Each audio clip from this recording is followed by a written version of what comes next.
break the monotony, we will now hear a captivating poetry to be presented by Jessa Miragon, Grade 12 STEM Student Academic Excellence Awardee with High Honors.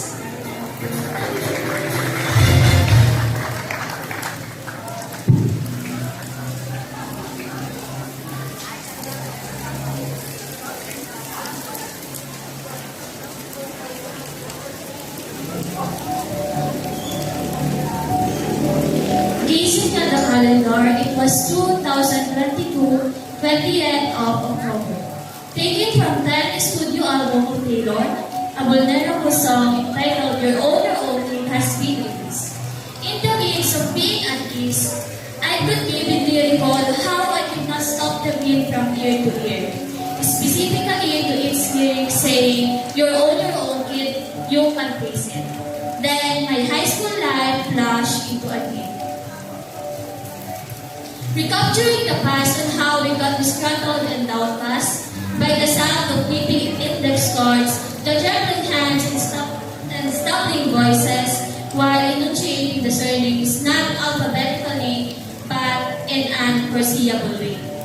As much as we'd like to believe it, high school is not a smooth journey from point A to point B, and I entirely agree. It's certainly not linear from A to Z. From number sense and operations to the logarithmic function, you could just mumble what's going on. Looking back to how we got afraid of the towering height of senior, reminiscing about how long it took to transpose, simplify, and factor an equation, how we got befuddled about classifying which part is the solvent or solution. Keep asking the sugar or the water, and to how we got down in the dumps even on an 8/10 score. And now with the serial billing and laughter lines, behind the beaming smiles and bucket stands are not the only one, 2 or 3 downloads, but an ending rise and fall. As we move the tassel which symbolizes dreams and passion, from right to left, there is no more sound of beeping index cards. Nevertheless, the percussive sound made by the clapping hands. At this point, it would not be the trembling folds that talk while Max says, go right on the blackboard. It's now get the diploma, be proud, and get a glimpse of the crown.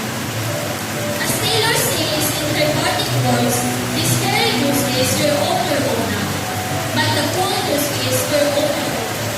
Seems redundant, sounds confusing. A message may be perceived as futile, however, it has a pathological.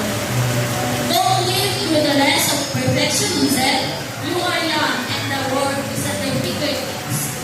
Batch 2022 to 2023, we definitely dodge a bullet. Your older